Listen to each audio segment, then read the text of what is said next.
CPM ഭരിക്കുന്ന Thrithala block വനിതാ സഹകരണ സംഘത്തിൽ നിക്ഷേപ തട്ടിപ്പ് നടത്തിയവരെ അറസ്റ്റ് ചെയ്യണമെന്നാവശ്യപ്പെട്ട് തൃത്താല മണ്ഡലം കോൺഗ്രസ് കമ്മിറ്റിയുടെ നേതൃത്വത്തിൽ പ്രതിഷേധ സംഗമം സംഘടിപ്പിച്ചു. തൃത്താലയിലെ മാട്ടായിയിൽ പ്രവർത്തിക്കുന്ന വനിതാ സഹകരണ സംഘത്തിലാണ് കരുവന്നൂർ മോഡൽ തട്ടിപ്പ് നടന്നത്.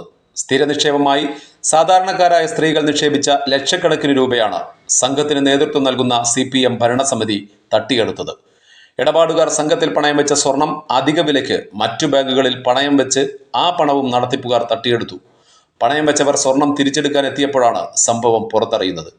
അതേസമയം സ്വർണ്ണ വായ്പ നൽകാനുള്ള നിയമപരമായ യാതൊരു അനുമതിയും ഈ സംഘത്തിനില്ല എന്നും പറയപ്പെടുന്നു.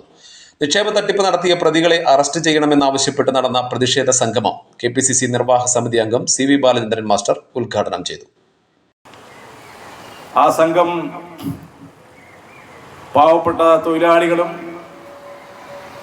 പാവപ്പെട്ട സഹോദരിമാരും വലിയ പ്രതീക്ഷയോടുകൂടിയാണ് CPMന്റെ നേതൃത്വത്തിലുള്ള ഒരു ഭരണസമിതി അധികാരത്തിൽ വന്നപ്പോൾ അതിനെ നോക്കിക്കണ്ടത്. ഏതാണ്ട് 500ഓളം ആളുകൾ ഈ സംഘവുമായി ബന്ധപ്പെട്ടുകൊണ്ടുള്ള ഇടപാടുകളുണ്ട്. ഏറ്റവും ഒടുവിലായി 67 ലക്ഷം രൂപയുടെ, കൃത്യമായി പറഞ്ഞാൽ 67,13,000 രൂപയുടെ കണക്കുമില്ല, ആളുമില്ല, പണവുമില്ല, എവിടെയെന്ന് അറിയില്ല.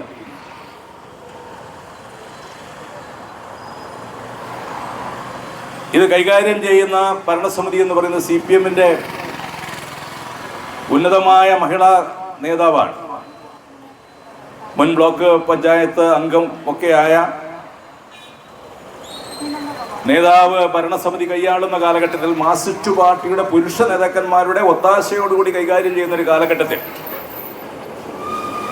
ഇടപാടുകാർക്ക് 67 ലക്ഷം രൂപ തിരിച്ചു കൊടുക്കണം. 13 എന്ത് അന്വേഷണമാണ് നടത്തിയിട്ടുള്ളത്? 2 മേഖലയിലൂടെയാണ് രാജ്യത്ത് സഹകരണ വകുപ്പിനെ സംബന്ധിച്ചുള്ള ആക്ഷേപങ്ങളും ആരോപണങ്ങളും ഉണ്ടാകുമ്പോൾ 2 രീതിയിലാണ് ഈ രാജ്യത്ത് അന്വേഷണം നടത്തേണ്ടത്. ഒന്ന്, പരാതിക്കാരുണ്ടെങ്കിൽ ആ പരാതിക്കാരുടെ പേരിൽ ക്രിമിനൽ കേസ് എടുക്കേണ്ട ഉത്തരവാദിത്തം പോലീസിനാണ്. തൃത്താല പോലീസ് സ്റ്റേഷനിൽ പരാതി ഏതാണ്ട് 20ലധികം ആളുകൾ തങ്ങൾ നിക്ഷേപിച്ച പണം ഞങ്ങൾക്ക് കിട്ടിയില്ല എന്ന് ആക്ഷേപിച്ചുകൊണ്ട് 20ലധികം ആ സഹോദരിമാർ അവിടെ അപേക്ഷ, തങ്ങളുടെ പരാതി ഇവിടെ നൽകിയിട്ടുണ്ട്. ആ പരാതിയുടെ പേരിൽ കേസ് ഇതുവരെ എടുത്തിട്ടില്ല.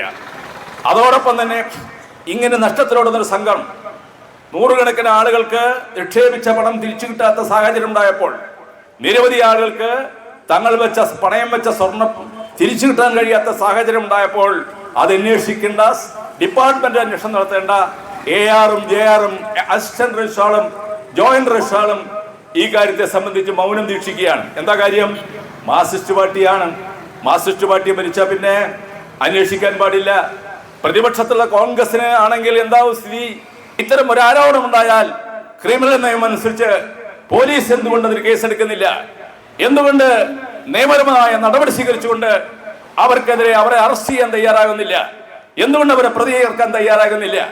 ഈ 2 ചോദ്യത്തിന് ഉത്തരം നൽകാൻ കേരള പോലീസും സഹകരണ വകുപ്പും തയ്യാറാകണം എന്നതാണ് ഞങ്ങൾക്ക് വീണ്ടും ഇവിടെ ആവശ്യപ്പെടാനുള്ളത്. മേഖലയിലെ 500ഓളം സാധാരണക്കാരായ കുടുംബങ്ങൾക്കാണ് അവർ സ്വരുക്കൂട്ടി വെച്ച സമ്പാദ്യം മുഴുവൻ നഷ്ടമായത്. വീട് വെക്കാൻ, പെൺമക്കളെ കെട്ടിച്ചയക്കാൻ, മക്കൾക്ക് നല്ല വിദ്യാഭ്യാസം കൊടുക്കാൻ, അങ്ങനെ ആഗ്രഹങ്ങൾ ഒരുപാടുണ്ടായിരുന്നിരിക്കണം. പക്ഷേ ആഗ്രഹങ്ങളും മോഹങ്ങളുമെല്ലാം ഒറ്റയടിക്ക് നഷ്ടപ്പെട്ട സങ്കടത്തിലാണ് ഈ കുടുംബാംഗങ്ങൾ. പണം നഷ്ടപ്പെട്ടവരിൽ ബഹുഭൂരിപക്ഷവും CPM കുടുംബങ്ങൾ തന്നെയാണ്. ജീവന് തുല്യം സ്നേഹിച്ച പാർട്ടിയും പാർട്ടിക്കാരും തങ്ങളുടെ ജീവിതം തന്നെ വഴിയാധാരമാക്കിയ ഞെട്ടലിൽ നിന്ന് ഈ നാട്ടുകാർ ഇനിയും മോചിതരായിട്ടില്ല. പണം നഷ്ടപ്പെട്ടവർക്ക് പിന്തുണയുമായി കോൺഗ്രസ് നേതാക്കൾ കൂടെയുണ്ട്. ദിവസങ്ങൾക്ക് മുൻപ് സംഘത്തിന്റെ ഓഫീസിലേക്ക് കോൺഗ്രസ് മാർച്ച് നടത്തിയിരുന്നു. തുടർ സമരത്തിന്റെ ഭാഗമായാണ് പ്രതിഷേധ സംഗമം നടന്നത്. മണ്ഡലം Congress committee president M Manikandan അധ്യക്ഷത വഹിച്ചു.